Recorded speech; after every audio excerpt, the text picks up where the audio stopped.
Welcome to Zoe Stories. My teacher gave me a special assignment as her girl. I never thought a piece of glass could hold so much power.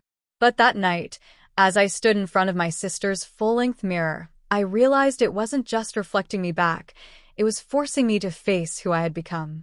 The day had been overwhelming. I'd spent hours moving through the world as her. Every step in those heels, every glance I caught in store windows, every smile from strangers, it all chipped away at the thin wall I had built between who I thought I was and who I now appeared to be. By the time I got home, I felt unsteady. Delilah was the one who handed me the mirror test.